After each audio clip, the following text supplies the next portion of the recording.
जय श्री राधे कृष्णा। आप सभी का दिन शुभ और मंगलमय हो और भगवान श्री कृष्ण की कृपा आप पर सदा बनी रहे। आज सुनिए वैशाख मास महात्म्य का अध्याय 23।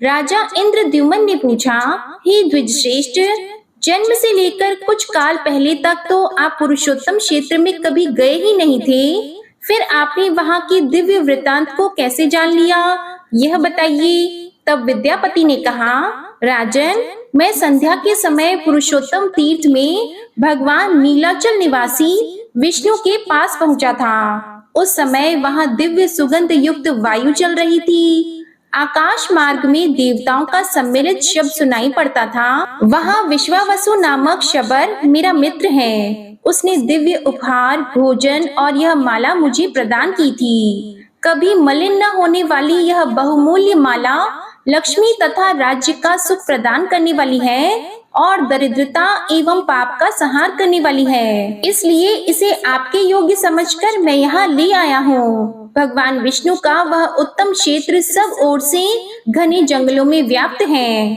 नीलाचल उसकी नाभि अर्थात केंद्र स्थान है। लंबाई और चौड़ाई में वह वर्ग के हिसाब से 5 कोस का बताया गया है।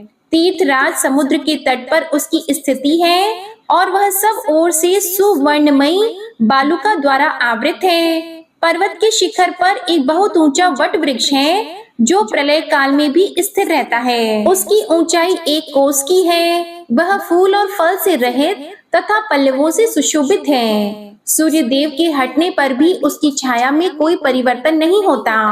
उसके पश्चिम रोहिण नाम से प्रसिद्ध कुंड है। वहाँ जल का उद्गम है। उसमें उतरने के लिए नील पत्थरों की सीढ़ी उसकी शोभा बढ़ाती है। कुंड के बाहर चारों दिशाओं में स्फटिक मणि की 4 वेदियां हैं और पाप राशि का संहार करने वाले पवित्र जल से भरा हुआ वह कुंड बड़ा ही मनोरम है। कुंड की पूर्व दिशा में जो वेदी है उसके मध्य भाग में शंख चक्र गदाधारी इंद्र नील मणिमय भगवान विष्णु विराजमान हैं। वह स्थान वट वृक्ष की छाया पड़ने से सदा शीतल बना रहता है। भगवान का वह विग्रह 81 अंगुल ऊंचा है और सुवर्णमय कमल के ऊपर स्थित है। उस श्री विग्रह के मुख चंद्र से तीनों प्रकार के तापों का निवारण होता है। भगवान के दोनों नासिका पुट तिल के फूल के समान शोभा धारण करते हैं और पत्थर की मूर्ति होने पर भी भगवान के अधर पर मुस्कान की छटा रहती है। हंसी से खिले हुए युगल कपोलों द्वारा ठोड़ी बहुत सुंदर दिखाई देती है। मुंह के दोनों कोने ऐसे दिखाई देते हैं मानो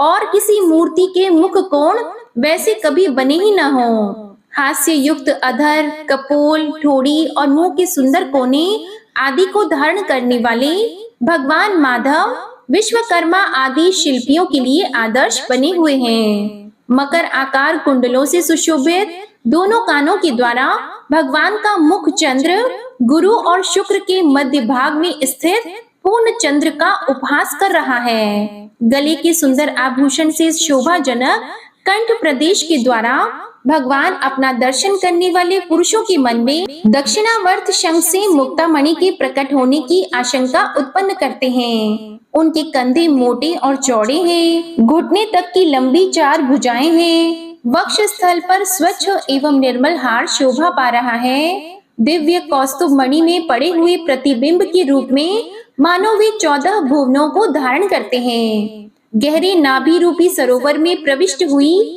सूक्ष्म रोमावलियों के कारण भगवान का श्री विग्रह बड़ा मनोहर प्रतीत होता है। गले में लटकता हुआ हार त्रिवली के मध्य भाग तक का स्पर्श करता है। मोती की माला कमर के पास तक लटकी हुई है। वे पीतांबर से शोभा पाते हैं। दोनों जंघाएं 2 खंभों के समान जान पड़ती हैं, मानो वे मोक्ष के मंगलमय धाम में जाने के लिए बाहरी द्वार के आश्रय हों। भगवान के दोनों चरण गोलाकार घुटनों, पैरों तक लटकती हुई वनमाला तथा रत्नमय कड़ों से शोभा पाते हैं। वे हार, कंकण, भुजबंद और मुकुट आदि से विभूषित हैं और भगवान अपने चारों हाथों में क्रमशः चक्र, पद्मा, गदा और शंख रूप में परिणत ज्ञान, अहंकार, ऐश्वर्य और शब्द ब्रह्मा अर्थात वेद राशि को धारण करते हैं। भगवान जगन्नाथ संपूर्ण दिशाओं को प्रकाशित करते हुए नीलाचल के शिखर पर विराजमान है, जिनका दर्शन करके भक्ति पूर्वक प्रणाम करने से मनुष्य देह बंधन से मुक्त हो जाता है। भगवान के वाम पार्श्व में भगवती लक्ष्मी जी वीणा बजा रही है। उनकी दृष्टि भगवान के मुख की ओर है। वे संपूर्ण लावण्य का निवास तथा समस्त अलंकारों से विभूषित हैं। जगत के पिता और माता भगवान विष्णु और भगवती लक्ष्मी दोनों उस पर्वत पर निवास करते हैं। मैंने उन दोनों का दर्शन किया है।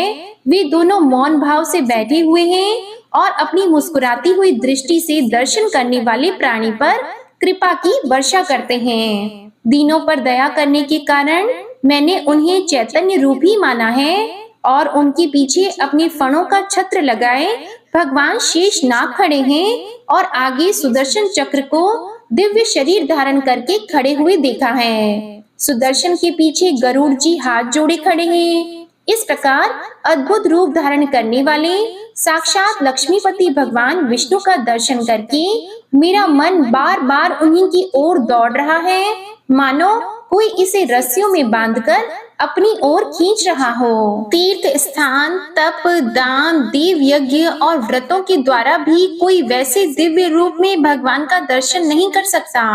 जो लोग निर्मल आकाश की भांति प्रतीत होने वाले पुरुषोत्तम तीर्थ निवासी नील विग्रह भगवान विष्णु का ध्यान करते हैं, वे सब प्रकार के बंधनों से रहित होकर भगवान विष्णु के धाम में प्रवेश करते हैं। जिसने नीलाचल नाथ भगवान का दर्शन कर लिया है, वही दानी, वही यज्ञ करता, वही सत्यवादी, वही धर्मात्मा तथा वही संपूर्ण गुणों से श्रेष्ठ और समस्त जगत में महान है। राजन, वहाँ जगदीश्वर माधव के जो सेवक हैं, उन्हीं से मैंने भगवान के इस महात्म्य का परिचय प्राप्त किया है। वहाँ आदि सृष्टि की परंपरा से चला आता हुआ पुरातन एवं सुप्रसिद्ध आख्यान सुनकर मैं यहाँ आया हूँ। महाराज, आपकी ही आज्ञा से श्री पुरुषोत्तम का दर्शन करके वहाँ का सब वृतांत आपसे निवेदन किया है। अब आपकी जैसी इच्छा हो वैसा करें। तब राजा इंद्रद्युम्न बोले, भगवान, आपका वचन मेरे लिए सर्वथा विश्वसनीय है। आपके मुख से भगवान की पापहारी स्वरूप का वर्णन सुनकर और इस दिव्य प्रसाद माला का संयोग पाकर मैं धन्य हो गया हूँ। अनेक जन्मों में उपार्जित मेरी समस्त पाप राशि आज नष्ट हो गई है। अब मैं भगवान लक्ष्मीपति के दर्शन का अधिकारी हो गया हूँ। सर्वोत भावेन वहाँ की यात्रा करूँगा और इस राज्य एवं बढ़ी हुई समृद्धि के द्वारा पुरुषोत्तम तीर्थ में निवास स्थान, नगर और दुर्ग बनवाऊंगा। भगवान विष्णु की प्रीति के लिए 100 अश्वमेध यज्ञों का अनुष्ठान करूंगा और प्रतिदिन सैकड़ों उपचारों से श्रीनाथ जी की पूजा करूंगा। व्रत, उपवास और नियमों द्वारा जगत गुरु भगवान को प्रसन्न करूंगा, जिससे वे मुझ संतप्त प्राणी को अपने वचन अमृत से अभिषिक्त करेंगे। भगवान नारायण दीनों पर अनुग्रह करने वाले हैं। इस प्रकार राजा इंद्रद्युम्न श्रद्धा और भक्ति से भगवान जगदीश्वर की स्तुति कर रहे थे। इतने में ही संपूर्ण भुवनों को देखने की उत्सुकता रखने वाले देवर्षि नारद जी वहां आ पहुँचे। विष्णु भक्तों में श्रेष्ठ ब्रह्मपुत्र नारद जी को आते हुए देखकर राजा सहसा उठकर खड़े हो गए और पाद्य, अर्घ एवं आचमनीय निवेदन करके उन्हें उत्तम आसन पर बैठाकर प्रणाम पूर्वक हाथ जोड़कर बोले, आज मेरे संपूर्ण यज्ञ, दान, स्वाध्याय और तप सफल हो गए हैं, क्योंकि मेरे घर पर ब्रह्मा जी के द्वितीय स्वरूप देवर्षि नारद जी कृपा पूर्वक पधारे हैं। मुनि, आपने यहाँ तक आने की कृपा की। इतने से ही यद्यपि मैं कृतार्थ हो गया हूँ, फिर भी आपकी प्रसन्नता के लिए आपकी क्या सेवा करूं, आपकी किस आज्ञा का पालन करूं और कौन सा प्रयोजन लेकर आपने मेरे इस घर को पवित्र किया है। भक्ति और विनय से सनी हुई राजा की यह कोमल वाणी सुनकर नारद जी ने मुस्कुराते हुए कहा, हे नृपश्रेष्ठ, तुम्हारे निर्मल गुणों से ब्रह्मा आदि संपूर्ण देवता, सिद्ध और मुनि अत्यंत प्रसन्न हैं। तुमने बहुत अच्छा निश्चय किया है। हजारों जन्मों के अभ्यास से नीलाचल गुहा निवासी भगवान माधव में भक्ति होती है। परम बुद्धिमान ब्रह्मा जी ने उन्हीं भगवान जगदीश्वर की आराधना करके इस सृष्टि का निर्माण किया और पितामह की पदवी पाई है। तुम भी उन्हीं के वंश में उत्पन्न हुए हो, इसलिए भगवान के प्रति तुम्हारी ऐसी भक्ति होनी उचित ही है। पग पग पर दुख और संकटों से व्याप्त इस संसार रूपी वन में भटकते हुए मनुष्यों के लिए एकमात्र भगवान विष्णु की भक्ति ही सुख देने वाली है। यह संसार एक समुद्र है जहाँ कोई भी सहारा देने वाला नहीं है। सुख दुख आदि द्वंद्वों की प्रचंड आंधी से इसमें सदा तूफान आता रहता है। इस कारण यह अत्यंत दुस्तर है। इस भव सागर में डूबे हुए मनुष्यों के लिए भगवान विष्णु की भक्ति ही नौका मानी गई है। एकमात्र माता भगवती विष्णु भक्ति का आश्रय लेकर संतुष्ट रहने वाले साधु पुरुष कभी शोक नहीं करते। हे राजन, देहधारियों की जो बड़ी भारी पाप राशि है वह विष्णु भक्ति रूपी महान दावानल में पतंगों की भांति जल जाती है। प्रयाग, गंगा आदि तीर्थ, तपस्या, श्रेष्ठ अश्वमेध यज्ञ, महान दान, व्रत, उपवास और नियम, इन सबका सहस्त्रों बार दर्शन किया जाए और इनके पुण्य समूह को कोटि कोटि गुना करके एकत्र भी कर लिया जाए तो भी वह विष्णु भक्ति के 1000वें अंश के बराबर भी नहीं बताया गया है। नारद जी के बताए हुए विष्णु भक्ति महात्म्य को सुनकर राजा इंद्रद्युम्न के मन में विष्णु भक्ति का स्वरूप जानने की इच्छा हुई। इसलिए उन्होंने पूछा, भगवान, भक्ति का क्या स्वरूप होता है? उसके लक्षण का संपूर्ण वर्णन कीजिए। तब इसके बाद नारद जी ने जो कुछ भी बताया इसका वृतांत आप अगले अध्याय में सुनेंगे। अब आप सुनिए विष्णु चालीसा का पाठ। विष्णु सुनिए विनय सेवक की चित लाए, कीरत कुछ वर्णन करो दीजिए ज्ञान बताए।